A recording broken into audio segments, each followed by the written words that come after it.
വിവാദങ്ങൾക്കിടെ ഉന്നത വിദ്യാഭ്യാസ വകുപ്പിന്റെ UGC വിരുദ്ധ കൺവെൻഷൻ ഇന്ന് UGC ചട്ട ഭേദഗതിക്കെതിരെയാണ് BJP ഇതര സംസ്ഥാന സർക്കാരുകളുടെ പ്രതിനിധി യോഗം തലസ്ഥാനത്ത് സംഘടിപ്പിക്കുന്നത്. കേരളം, തമിഴ്നാട്, തെലങ്കാന, പഞ്ചാബ്, കർണാടക സംസ്ഥാനങ്ങൾക്കാണ് ക്ഷണം.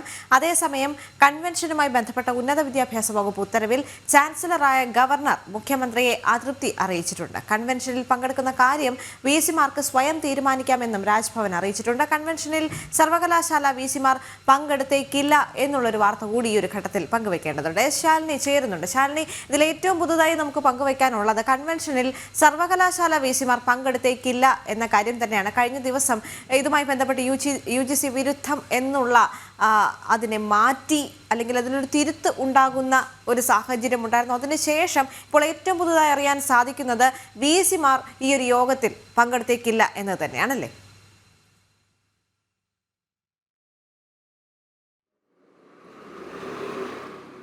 ദേവിക, തീർച്ചയായും അങ്ങനെ തന്നെയാണ്. ഇന്ന് രാവിലെ 10:30 തിരുവനന്തപുരത്ത് നിയമസഭയിലെ ശങ്കരനാരായണൻ തമ്പി ഹാളിൽ ഈ പരിപാടി സംഘടിപ്പിച്ചിട്ടുള്ളത്. കേരളത്തിന് പുറമെ പഞ്ചാബുണ്ട്, കർണാടകയുണ്ട്, അങ്ങനെ വിവിധ സംസ്ഥാനങ്ങളിൽ BJP ഇതര സർക്കാരുകൾ ഭരണം നടത്തുന്ന വിവിധ സംസ്ഥാനങ്ങളിലെ ഉന്നത വിദ്യാഭ്യാസ മന്ത്രിമാരടക്കമുള്ളവർ ഈ പരിപാടിയിൽ പങ്കെടുക്കുന്നുണ്ട്. ഒരു ഭരണഘടനാ സംവിധാനത്തിനെതിരെ ഒരു സംസ്ഥാനം ആദ്യമായിട്ടായിരിക്കും ഇത്തരത്തിലൊരു പരിപാടി സംഘടിപ്പിക്കുക എന്നുള്ളതാണ് ഏറ്റവും ശ്രദ്ധേയമായിട്ടുള്ള കാര്യം. അതും സംസ്ഥാന സർക്കാരിന്റെ ചെലവിൽ യൂണിവേഴ്സിറ്റികളുടെ തനത് ഫണ്ടിൽ നിന്ന് പണം എടുത്തുകൊണ്ട് കോട്ട നിശ്ചയിച്ച് പരിപാടിയിൽ ആളുകൾ പങ്കെടുക്കണം, വിദ്യാർത്ഥികളെ പങ്കെടുപ്പിക്കണം എന്നുള്ളതായിരുന്നു ഉന്നത വിദ്യാഭ്യാസ വകുപ്പ് പ്രിൻസിപ്പൽ സെക്രട്ടറിയുടെ ഉത്തരവ്. ഇന്നലെ ഉത്തരവിനെ എതിരെ വലിയ രീതിയിലുള്ള വിമർശനം ഉയർന്ന സാഹചര്യത്തിൽ ഗവർണർ അടക്കമുള്ളവർ വിഷയത്തിൽ ഇടപെടുന്ന ഒരു സാഹചര്യമുണ്ടായിരുന്നു. നേരിട്ട് മുഖ്യമന്ത്രിയെ അതൃപ്തി അറിയിച്ച സാഹചര്യമുണ്ടായിരുന്നു. അതിനുശേഷമാണ് UGC വിരുദ്ധ സെമിനാർ എന്ന രീതിയിലുള്ള ആ പേര് മാറ്റി ദേശീയ കൺവെൻഷൻ എന്ന രീതിയിലൊക്കെ ആ പേരിനെ മാറ്റിയിരിക്കുന്നത്. പക്ഷേ ഇപ്പോൾ നമുക്ക് മനസ്സിലാക്കാൻ സാധിക്കുന്നത് ഈ പരിപാടിയിൽ ഇനി ഏതൊക്കെ സർവകലാശാലകളുടെ VC-മാർ പങ്കെടുക്കുമെന്നുള്ളതാണ്. നിലവിൽ ഈ VC-മാരുടെ അഭിപ്രായങ്ങൾ UGC ചട്ടഭേദഗതിയിലുള്ള ആശങ്കകൾ അടക്കമുള്ള കാര്യങ്ങൾ നേരിട്ട് UGC അറിയിക്കാനുള്ള നിർദ്ദേശം നൽകിയിരുന്നു. വിവിധ VC-മാർ അത് നൽകുകയും ചെയ്തിരുന്നു. രാജ്ഭവനിൽ പ്രത്യേകിച്ച് ചാൻസലർ കൂടിയായ ഗവർണറെ കൂടി ആ കാര്യങ്ങൾ അറിയിച്ചിട്ടുമുണ്ട്. അതിനപ്പുറത്തേക്ക് ഒരു നടപടിയിലേക്ക് കടക്കുമ്പോൾ VC-മാർ ഇതിനെ ഏത് രീതിയിൽ കാണുമെന്നുള്ളതാണ് ഇനി കണ്ടറിയേണ്ടത്. എന്തായാലും നിലവിൽ ഇതിലെ ആശങ്കകൾ, ഒപ്പം തന്നെ ഞങ്ങൾ എങ്ങനെ ഈ പരിപാടിയിൽ പങ്കെടുക്കണം, ഏത് തരത്തിലായിരിക്കണം ഈ പരിപാടിയിൽ പങ്കെടുക്കണം, പ്രത്യേകിച്ച് ആദ്യഘട്ടങ്ങളിൽ ഉന്നത വിദ്യാഭ്യാസ വകുപ്പ് VC-മാരെ ഈ പരിപാടിയിലേക്ക് ക്ഷണിക്കുമ്പോൾ ഇതിലെ ആശങ്കകളും ഒപ്പം തന്നെ വിഷയം ചർച്ച ചെയ്യണമെന്നുള്ളതായിരുന്നു ആ പരിപാടിയുടെ അജണ്ടയായി വെച്ചിരുന്നത്. പിന്നീടാണ് ഇത് രാഷ്ട്രീയ മാനം വരികയും ഒപ്പം UGC വിരുദ്ധ സെമിനാറായി ഇത് മാറുകയും ചെയ്തിട്ടുള്ളത്.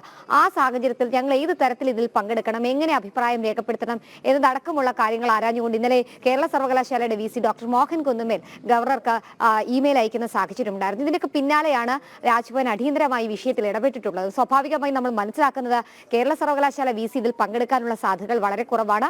മറ്റ് 13 സർവകലാശാലകളുടെ VC-മാരും ഈ പരിപാടിയിൽ നിന്ന് വിട്ടുനിൽക്കാനുള്ള സാധ്യതകളാണ് മുന്നിൽ കാണുന്നത്. പ്രത്യേകിച്ച് സർവകലാശാലയുടെ അധിപൻ ചാൻസലറാണ്.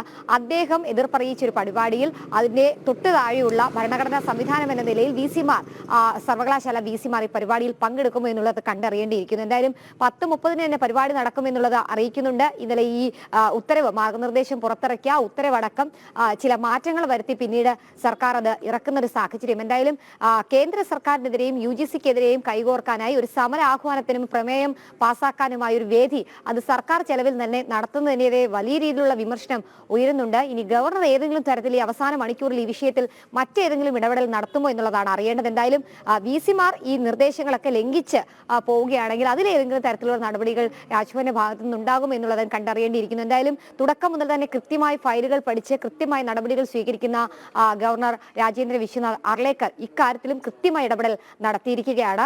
പ്രത്യേകിച്ച് UGC-യുടെ മാർഗനിർദ്ദേശങ്ങൾ, മാനദണ്ഡങ്ങൾ, പുതുക്കിയ മാനദണ്ഡങ്ങൾ പ്രകാരം സംസ്ഥാനത്തെ ഗവർണർക്കായിരിക്കും ഓരോ സർവകലാശാലകളുടെയും പരമോന്നത ചുമതലകൾ ഉള്ളത്. അത് സംസ്ഥാന സർക്കാരിലേക്ക് നിക്ഷിപ്തമാക്കാനുള്ള നടപടികൾ പല ഘട്ടങ്ങളിൽ ഇടത് സർക്കാർ ഇവിടെ നടത്തിക്കൊണ്ടിരിക്കുകയാണ്. ബില്ലുകളടക്കം പാസാക്കിയെങ്കിലും അതടക്കം അംഗീകാരം ലഭിക്കാതെ രാഷ്ട്രപതി ഭവനിൽ നിൽക്കുന്ന ഒരു സാഹചര്യമുണ്ട്. ആ സാഹചര്യത്തിലാണ് ഈ ഒരു കൺവെൻഷൻ ഇപ്പോൾ നടക്കാൻ പോകുന്നത് എന്നുള്ളതാണ് ഏറ്റവും ശ്രദ്ധേയമായിട്ടുള്ള കാര്യം. എന്തായാലും ഗവർണറുടെ ഇടപെടൽ നിർണായകമാണ്. ഒപ്പം തന്നെ ആരൊക്കെ ഈ പരിപാടിയിൽ പങ്കെടുക്കും എന്നുള്ളതും ഏറ്റവും വലിയ രാഷ്ട്രീയ ചർച്ചയായി മാറും. എന്തായാലും സർവകലാശാല വിസികളിൽ ആരൊക്കെ പങ്കെടുക്കും എന്നുള്ളതാണ് ഉറ്റുനോക്കുന്നത്. അവർ പങ്കെടുക്കുകയാണെങ്കിൽ തന്നെ രാജ്ഭവൻ പിന്നീട് നടത്തുന്ന നീക്കങ്ങൾ എന്താകുമെന്നുള്ളതും വലിയ രീതിയിൽ ചർച്ചയാകും. എന്തായാലും ആദ്യ തുടക്കം മുതൽ തന്നെ ഒരു സൗഹൃദത്തിൽ തുടങ്ങിയ ഗവർണർ സർക്കാർ ആ സൗഹൃദം വഴിതെറ്റുകയാണോ, അല്ലെങ്കിൽ ഒരു സർക്കാർ ഗവർണർ തർക്കത്തിലേക്ക് കാര്യങ്ങൾ വഴിമാറുകയാണോ എന്നൊക്കെ കണ്ടറിയാൻ ഇനി വളരെ ചുരുക്കം സമയങ്ങൾ മാത്രമേ ഉള്ളൂ. എന്തായാലും ഗവർണർ അടക്കമുള്ളവരെ ഈ പരിപാടിയിലേക്ക് ക്ഷണിച്ചിട്ടുണ്ട്. അദ്ദേഹം എത്തുമോ എന്നുള്ളതും വളരെ ചോദ്യമായി നിൽക്കുകയാണ്. ദേവിക. ശരി ശാലിനി.